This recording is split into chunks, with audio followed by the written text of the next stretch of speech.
Bonjour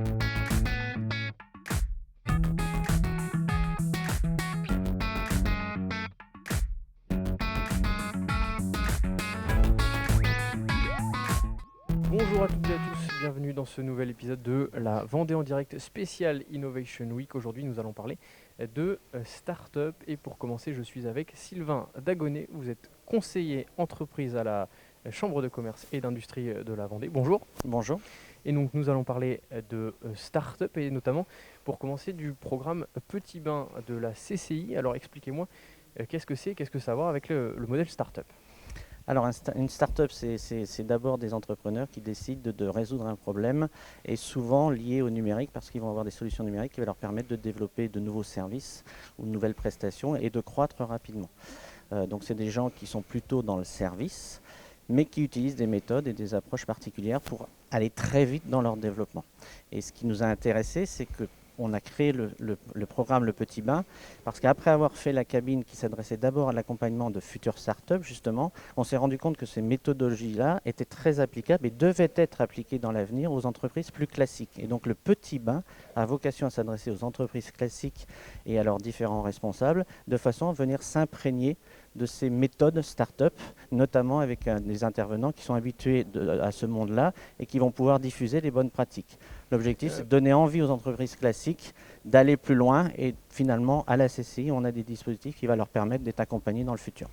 Vous parlez de méthode start-up, de modèle start-up. Qu'est-ce que concrètement, qu'est-ce que ça veut dire dans une entreprise classique? On va commencer même peut-être commencer à pouvoir s'avancer.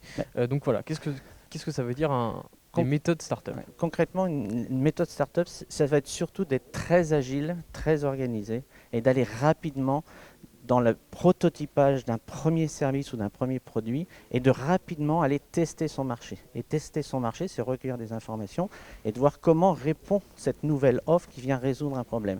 Et c'est cette capacité à écouter très vite son marché et à pouvoir prendre en compte les remarques et à modifier et à reconcevoir son produit, et tout ça avec des itérations très rapides. Cette notion de rapidité, d'agilité et d'écoute client très tôt permet justement de mettre sur le marché ou de mettre plus tard sur le marché quelque chose qui répondra bien à un besoin à résoudre et qui aura été testé, retesté. Donc finalement, on aura validé toutes les phases de conception. Pour finir, pour finir avec vous, on va juste parler de comment est-ce qu'on intègre ça dans une grande entreprise telle que celle-ci ou en général dans de grandes entreprises. Alors, Est-ce qu'on de intègre grandes ça? ou de plus petites entreprises, on a toujours ces méthodes et ces process de développement produit, mais avec des schémas qui sont finalement un peu lourds et qui respectent un certain nombre de contraintes, notamment liées aux normes, liées à un certain nombre de contraintes organisationnelles, avec des services et des structures qui sont parfois un peu en silo. La notion de start-up arrivée dans ces organisations, c'est cette capacité à faire travailler les gens très vite ensemble et les focuser vers le client et le besoin du client. Et ce travail collectif, collaboratif, ne sont pas forcément des pratiques encore toujours naturelles dans beaucoup d'entreprises dites classiques, mais qui sont l'ADN des startups. Et c'est cette prise de conscience qu'on veut faire passer au travers du programme Le Petit Bain. Eh bien, on va voir ça très concrètement avec Monsieur Didier Vallat, le directeur général de Kuhn Oduro, ici à la COP Chanière où nous sommes dans les locaux. Je vais vous demander juste de lui donner le micro et merci beaucoup, Monsieur Sylvain Dagonet. Merci Sylvain. Donc, on va voir ça concrètement ici dans cette entreprise. Comment est-ce que vous intégrez ce modèle startup dans votre entreprise? Moi, ce que j'ai retenu du modèle startup, c'est ce qu'on a vu tout à l'heure avec Startup Palace, c'est la notion du produit, de marché et de faire de l'argent. Et donc ça m'a parlé tout de suite. Et je me suis dit, tiens, ça c'est quelque chose d'intéressant. Donc on a fait intervenir, alors déjà ça a commencé à la Chambre de commerce, après on a fait intervenir Startup Palace dans l'entreprise, auprès des gens du développement, des commerciaux, pour leur faire découvrir ce que c'était qu'une start-up, comment ça fonctionnait.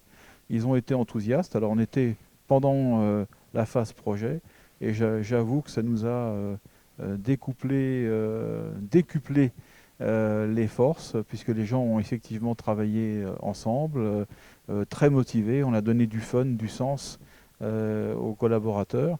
Et là, vous avez le résultat du produit. C'est un produit qui est sorti en 2020.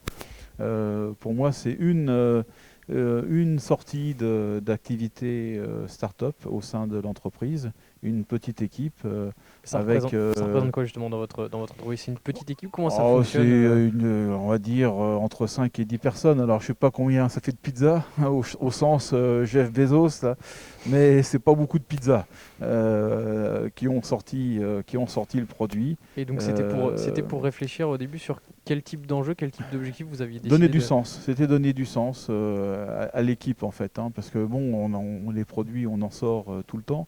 Mais ce qui était intéressant, c'est de donner du fun, donner du sens, faire en sorte que les personnes s'approprient les projets dans l'entreprise, quoi. C'était ça la démarche start-up dans l'entreprise. Et donc ce produit, on va pouvoir s'avancer Ouais. justement. Donc ce produit, cette machine est née justement de cette... Dans une démarche start-up. Alors ça avait commencé un petit peu avant, bien évidemment, parce que ça a demandé 5-6 ans de développement, mais je pense que ça a boosté l'équipe, hein, parce qu'il y a quand même beaucoup d'écueils dans les projets, mais ça a permis à l'équipe de vraiment se structurer, se former, de bien travailler ensemble. Comme le disait tout à l'heure Sylvain, une start-up, c'est quand même des gens de différents métiers, différentes compétences qui travaillent ensemble autour d'un projet. Mais l'objectif, c'est bien entendu de gagner de l'argent avec ce produit, de telle sorte à pérenniser l'avenir de l'entreprise. Est-ce qu'il y a eu certains freins à l'intérieur du groupe ou pas du tout? Est-ce que ça a été très bien accueilli dès le départ? Moi, j'ai pas vu de frein. J'ai vu que non, j'ai des gens plutôt à canaliser. Parce que bon, qui dit mode start-up dit attention aux horaires, parce que les gens, ils travaillent tout le temps. Donc, chef d'entreprise, vous êtes obligé de canaliser quand même, parce que on peut pas faire n'importe quoi au niveau des horaires, quoi.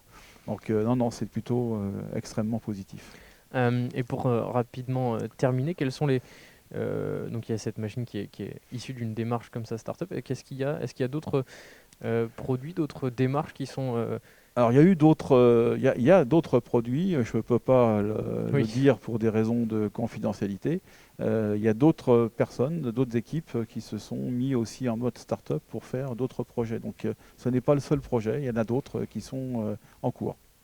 Merci beaucoup, monsieur Valla. Donc, je rappelle que vous êtes directeur général du groupe, en tout cas de l'entreprise ici, Kuhn Audioro à la COP Chanière. Merci beaucoup de nous avoir expliqué concrètement le modèle startup au sein de votre entreprise. Et merci à tous d'avoir suivi cette émission. On se retrouve très bientôt pour une nouvelle Vendée en direct.